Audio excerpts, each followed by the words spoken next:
한국 지하철에 한 소녀가 주저앉아서 엉엉 울고 있는데요. 소녀를 데리고 가려는 젊은 남자와 시선으로 그를 제압하는 노신사가 있습니다. 대체 이 소녀에게는 무슨 일이 있었던 것일까요? 오늘 사연 시작하겠습니다. 안녕하세요. 저는 미국 보스턴에 살고 있는 엠마입니다. 이번에 대학에 입학하게 되어 부모님께서 축하 선물로 해외여행을 보내주시기로 하셨답니다. 저희 가족은 보스턴에 살고 있으며 우수한 민족성과 혈통을 지녔다는 우월함을 사실 어릴 때부터 귀에 못이 박히게 듣고 자랐습니다. 미국은 이민자의 나라라고 할 수 있을 만큼 다양한 인종이 살고 있는 나라입니다. 하지만 이곳만큼 인종차별이 심한 곳도 없을 거예요. 저희 가족은 선대부터 쭉 백인의 귀족 가문에서 부족함 없이 살아 사실 다양한 문화에 대해 관대한척하지만 사실은 지독한 인종차별주의자입니다. 저는 어릴 때부터 부모님이 식당에 가면 동양인 옆에는 앉지도 못하게 하셨는데요. 피부색도 탁하고 뭔가 냄새도 나는 것 같고 아무튼 저는 동양인이 옆에 오는 것조차도 싫어하는 티를 내는 그런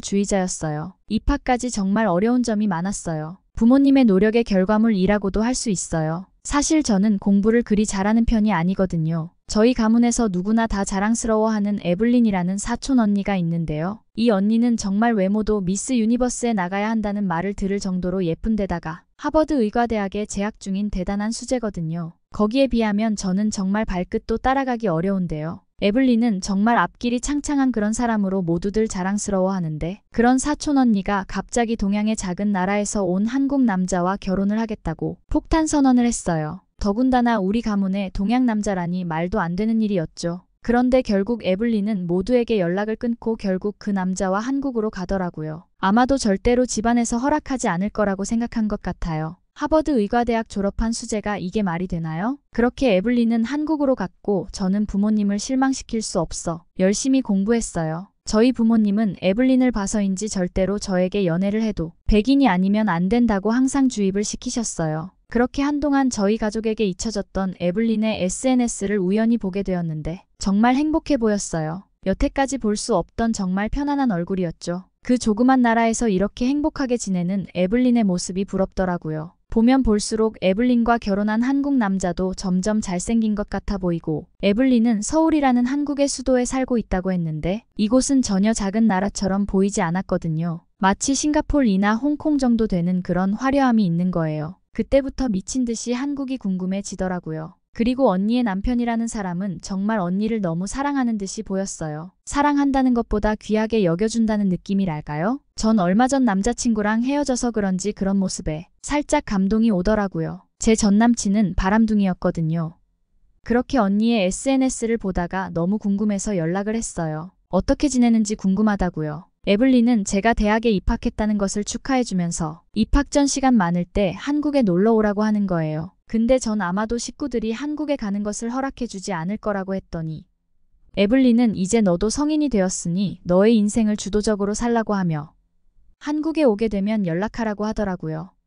그때부터 한국에 대해 알아보고 찾아보다 보니 저는 정말 한국에 푹 빠져버렸어요. 이곳에서도 한국 드라마 열풍이 불었던 적이 있는데 이상한 변호사 우영우는 정말 신드롬이었죠. 그리고 거기에 있는 내용들이 사실을 바탕으로 한 것이라는 것에 놀랐고 그러면서 저는 한국 드라마를 정말 섭렵했어요. 계속 한국 드라마를 보다 보니 자연히 한국 음악도 많이 듣게 되고 BTS나 블랙핑크 음악은 거의 외우다시피 하죠. 이제는 점점 더 한국으로 여행을 가고 싶다는 꿈을 가지게 되었어요. 사실 지금도 한국에 대해서 아는 친구들보다 잘 모르는 친구들이 더 많아요. 하지만 몇 년 전부터 K-팝이 조금씩 퍼져나가기 시작했고 최근에는 한국의 불닭볶음면이나 김밥을 먹어보고 자랑하는 친구들도 가끔 있어요. 하지만 부모님께 여행지를 한국이라고 도저히 말을 못하겠는 거예요. 걱정하실 게 뻔하니까요. 그렇게 저는 아버지 회사에 지사가 있는 일본으로 가겠다고 말씀드리고 이번엔 항공과 숙소 예약까지 모두 제가 스스로 해보겠다고 말씀드렸더니 흔쾌히 그렇게 해보라고 하셔서 저는 덜컥 한국행으로 예약해버렸어요. 자꾸 에블린의 말이 맴돌며 나도 주도적으로 살아보고 싶단 생각이 들며 저질러버렸죠. 하지만 끝까지 거짓말을 할 순 없잖아요. 부모님께서 공항까지 태워다 주실 거라서 미리 하루 전날 저는 편지를 써두고 한국으로 가서 사촌 언니를 만나고 오려고 하니 너무 걱정하지 마시라고 남겨두고 하루 전날 먼저 한국으로 출국해버렸어요. 저에게 늘 따라하고 싶었던 존재인 에블린의 지금 모습을 꼭 보고 오고 싶다고 말이에요. 그렇게 저는 살면서 처음으로 부모님께 반항을 하게 되었네요. 가는 비행기 내에서도 사실 걱정은 많이 되었어요. 드라마는 부풀려진 게 아닐까? 사실 한국은 아시아에서도 너무 작은 개발도상국 정도인데 더군다나 전쟁의 불안까지 안고 있는 나라에 내가 지금 미친 짓을 하는 게 아닌가 갑자기 두려움이 몰려왔어요. 그렇게 불안한 마음으로 탑승했는데 한국 승무원을 봤는데 너무 이쁜 거예요. 피부가 어쩜 이리 좋고 오똑한 콧날에 우아한 미소까지 너무 예뻐서 속으로 감탄을 하고 있는데 같은 여자인데도 눈을 마주치고 이야기를 하니 가슴이 두근거리더라고요. 제가 불편해 보였는지 담요와 따뜻한 물수건을 가져다 주며 도착까지 많이 남아있으니 조금 편히 쉬라면서 진정에 도움이 되는 허브티를 주더라고요. 세련되고 친절한 승무원에 일단 안심이 되며 그동안 우리 집안에서 철저히 무시했던 동양인에 대한 인식이 바뀌기 시작했던 것 같아요. 기내식으로 나왔던 비빔밥은 정말 맛있었고요.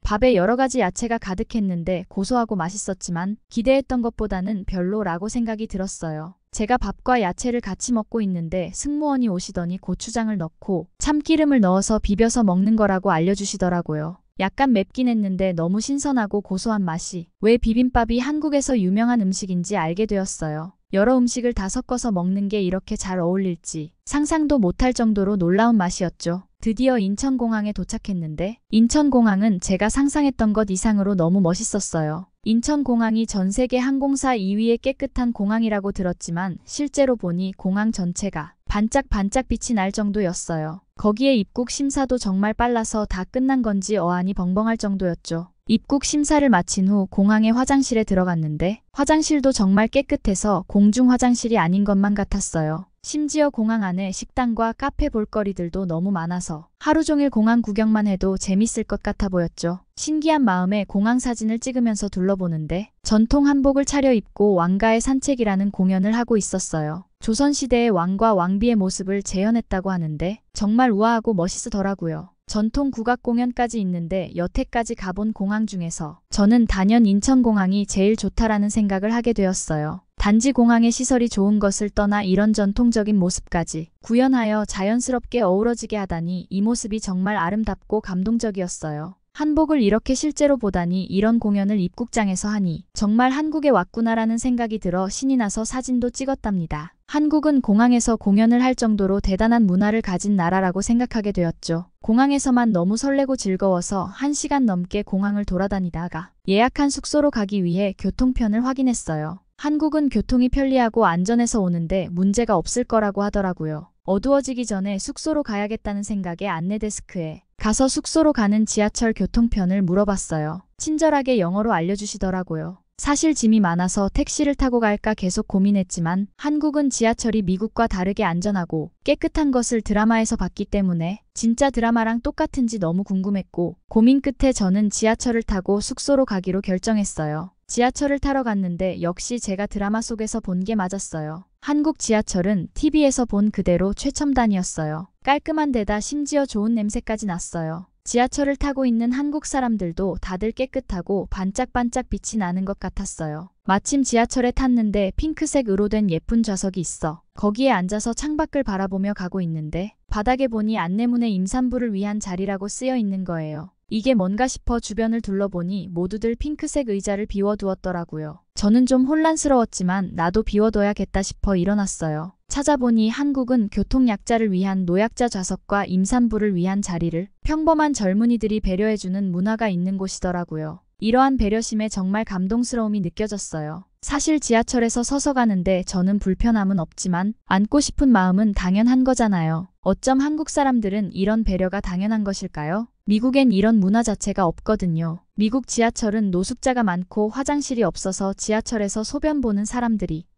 인기 때문에 항상 코를 찌르는 악취가 나요.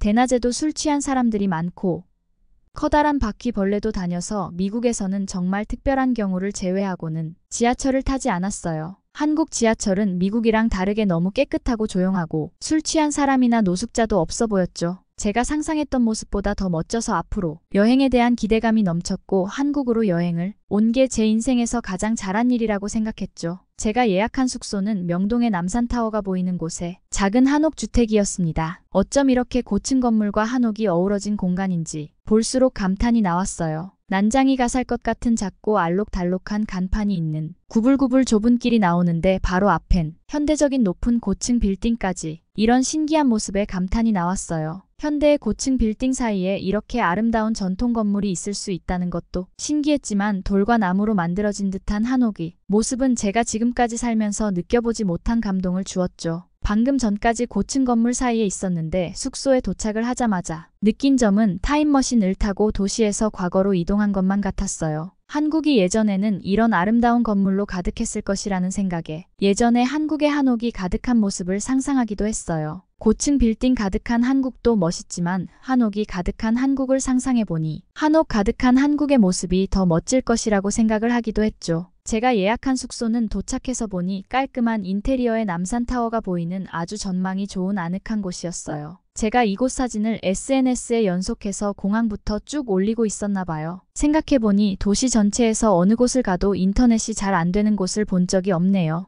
공항 사진부터 지하철 종로와 명동까지 제가 업로드를 많이 했는데 친구들 중에서는 한국이 아직 못 사는 국가라고 생각하는 친구들도 있었는데 제가 보낸 사진을 보고 진짜 한국이 너무 아름답다고 친구도 한국에 가서 한옥에서 머물고 싶다고 댓글을 남기더라고요. 저는 왠지 뿌듯한 마음이 들었죠. 그리고 아침에 일어나서 경복궁을 둘러보는데 경복궁에 한복을 입고 온 외국인들이 보였어요. 궁금해서 물어보니 주변에 한국 전통 옷을 빌려주는 곳이 있다고 해서 저는 바로 찾아갔죠. 엄청나게 많은 한복들이 있었는데 하나같이 너무 예뻐서 빌릴 한복을 고르는데 정말 한참 걸렸어요. 전부 다 입어보고 싶었는데 한 개만 골라야 하는 게 너무 아쉬울 정도였죠. 한복만 빌려주는 게 아니라 한국 전통 머리치장도 가능했어요. 그렇게 한복이란 옷을 빌려 입고 경복궁에서 사진을 찍고 즐거운 시간을 보냈어요. 식사를 하고 저는 명동과 남산타워를 방문하기 위해 지하철을 타고 이동했어요. 지하철은 한산했고 사람들은 모두 여유로워 보였죠. 기대했던 명동거리를 구경하는데 길거리에 맛있어 보이는 음식들을 많이 팔았어요. 명동을 구경하고 닭꼬치라는 음식을 먹고 남산타워로 올라갔어요. 남산타워 위에 올라가니 어두워져 있었고 저는 남산타워 위에서 보는 서울의 야경에 빠져서 한참을 바라봤어요. 남산 위에서 보이는 서울의 모습이 너무 아름다워서 시간이 어떻게 지나가는지 모르고 야경을 감상했고 남산에는 연인들끼리 자물쇠를 매달고 있고 많은 사람들이 야경을 보면서 사진을 찍고 있는데 정말 평화로워 보였어요. 사람들을 감상하다 보니 생각보다 시간이 많이 지나 있었어요. 지하철이 끊길 수 있다는 생각에 숙소로 가기 위해 급하게 내려왔어요. 지하철을 타고 숙소로 이동하는데 늦은 시간이라 당황했고 지하철도 갈아타야 돼서 급하게 이동을 했죠. 그렇게 빠르게 내려서 지하철을 갈아타려고 하는데 느낌이 이상했어요. 급하게 내리면서 배낭을 지하철에 놓고 내려버리고 말았어요. 지하철에 앉을 때 배낭이 무거워서 발 밑에 놓고 있었는데 환승할 때 지나치지 않고 내려야 된다는 생각만 하고 있다 보니 배낭을 잊고 말았어요. 저는 너무 당황스러워서 다시 되돌아갔지만 머리가 하얗게 되면서 아무런 생각도 들지 않더라고요. 배낭 안에는 여권과 제가 여행 경비로 모아놓은 돈들, 숙소 예약 바우처와 비행기 티켓들이 다 들어있었죠. 하루 종일 사진을 찍고 돌아다닌 탓에 휴대폰 배터리도 없어서 결국 핸드폰마저도 전원이 꺼져버렸고 휴대폰 충전기와 보조 배터리도 전부 배낭에 있어서 아무것도 할 수 없었어요. 저도 모르게 자리에 주저앉아서 펑펑 울었어요. 그런데 갑자기 영어로 젊은 남자가 저에게 다가와 도와주겠다고 하는 거예요. 핸드폰도 안 돼서 번역을 할 수도 없는데 영어로 도와주겠다니 고마웠는데 그 남자는 명동의 호텔에 머물고 있으니 그리로 같이 가자고 하는 게 아니겠어요? 주변에 말이 통하는 사람도 없는데 자꾸 저를 호텔로 가자고 이끄는데 너무 무서워서 저는 주변을 쳐다보며 도움을 요청하고 싶었지만 말이 나오지 않았어요. 그때 말끔하게 차려입으신 노신사분이 다가오시더니 그 남자를 막아섰어요. 너무 무서워 저는 얼어버렸는데 그 젊은 남자는 할아버지를 향해 소리치고는 비키라고 위협하더라고요. 노신사는 차분한 말투로 계속 그 남자를 쳐다보며 저를 지켜주시는 듯 했어요. 소란스러움에 영무원이 도착했고 끝까지 그 노신사는 저를 바라보며 걱정하지 말라는 눈빛을 보내주셨어요. 영무원이 왔을 때 그는 갑자기 중국말로 욕을 하고 자리를 떠나더라고요. 하마터면 큰일 날 뻔했다는 생각에 얼마나 주저앉아 울었는지 몰라요. 한국이란 나라를 방문한 지 이틀 만에 이런 일을 겪었다는 것이 믿겨지지가 않았죠. 집에 돌아갈 것도 걱정되고 지금 이 상황에 뭘 어떻게 해야 할지 머리가 하얗고 손발이 떨려서 아무것도 할 수 없었어요. 젊은 남자는 영어로 말을 했고 노신사는 한국말로 했지만 분위기에서 눈빛에서 좋은 분이라는 느낌이 들었고 안심이 되었어요. 영무원에게 상황을 말하며 지하철에 가방을 놓고 내렸다고 했고 지금 가진 것이 아무것도 없다고 말을 했어요. 영무원은 언제 어떤 지하철을 탔고 언제 지하철에서 내렸고 잃어버리게 된 건 언제인지 등 자세하게 물어봤어요. 저는 정신 없었지만 최대한 기억이 나는 대로 얘기를 했고 영무원은 지금은 바로 확인할 수 없으니 내일 오전에 다시 오라는 말을 했죠. 여비와 카드가 부 가방에 있어서 돈이 하나도 없다고 얘기를 하니 영무원이 지하철을 무료로 탈 수 있는 카드를 주셨어요. 어쩔 수 없이 숙소로 돌아가려고 일어서는데 저를 도와주셨던 노신사분께서 그때까지 가지 않고 계셨는데 저한테 10,000원짜리 2장을 손에 쥐어주셨어요. 정말 눈물이 났죠. 제 등을 두들겨 주시면서 뭐라고 말하셨는데 저는 알아듣지는 못해서 영어로 고맙다고 몇 번을 말하고 숙소로 돌아왔어요. 숙소에도 멍하니 아무 생각도 안 들고 기대했던 한국 여행이 이제 끝났구나 생각했어요. 여행을 하지 못해도 좋으니 미국으로 무사히 돌아갈 수 있기만을 빌었죠. 가방에 여권만 있는 게 아니라 여행 경비로 모아둔 꽤 많은 양의 현금과 여행자 수표가 같이 있었으니 절대 찾을 수 없다는 생각이 들었고 앞으로 어떻게 해야 할지 막막했어요. 울면서 밤을 새고 아침 일찍 어제 그 지하철로 찾아갔어요. 근데 말도 안 되는 일이 벌어졌어요. 어제 만난 영무원분이 제 짐을 받아놨다고 확인해보라고 말씀을 하시는 거예요. 그 안에는 제가 잃어버린 모든 짐이 그대로 있었고 심지어 현금까지 그대로 있었어요. 말도 안 되는 일이었죠. 미국이라면 절대 상상할 수 없는 일이었을 거예요. 저는 정말 감사한 마음에 고맙다고 수십 번 말을 했던 것 같아요. 가방을 찾고 숙소로 돌아왔는데 숙소 테이블 위에 어제 노신사분이 제 손에 쥐어준 10,000원짜리 2장이 있었어요. 저는 한국 이런 나라를 드라마로 좋아하게 되었고 사실 다른 건 크게 관심이 없었는데 한국의 친절하고 따뜻한 그 신사분으로 인해 한국이 정말 아름다운 나라이구나 하는 감정을 느끼게 되었어요. 다음날 사촌 언니와 형부를 만났어요. 같이 삼겹살을 먹으며 한국에 와서 무슨 일이 있었는지 말했죠. 둘이 어떻게 만나 결혼까지 하게 된 건지 물으니 하버드에서 같이 공부하던 중 형부의 진지한 면과 올곧은 성심에 반해 언니가 쫓아다녔다고 하더라고요. 그러던 중 형부는 군대에 입대하기 위해 한국으로 들어가야 한다고 해서 언니는 그때 형부를 놓치면 안 될 것 같아 한국으로 따라오기로 결심했대요. 형부는 사실 이중국적이고 군대를 가지 않으려면 얼마든지 방법이 있었다고 했는데요. 스스로 세워둔 인생 계획에 의대가 있었고 특수부대에 자원 입대해서 나라를 지키는 의무를 다하고 싶다는 것까지 모두 지키기 위해 한국으로 오게 되었다고 하네요.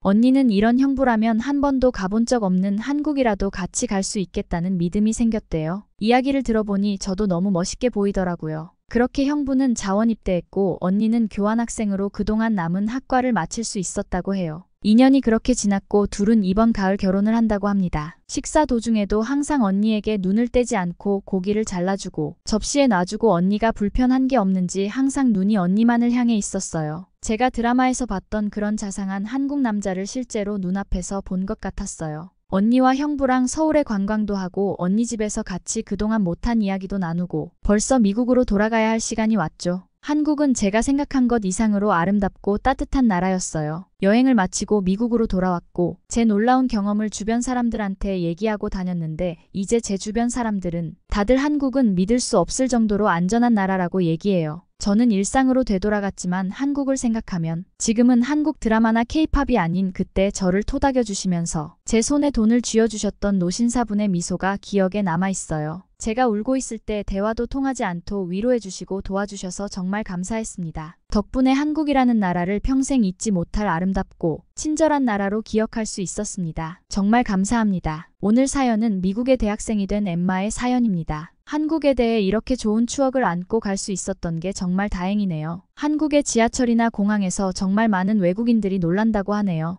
우리 모두 안전하고 투철한 시민의식으로 한국의 좋은 이미지를 널리 알릴 수 있다면 좋겠네요. 영상을 시청해주신 모든 분들 감사합니다. 해외의 감동적인 사연을 같이 나누는 공간 가민하였습니다. 감사합니다.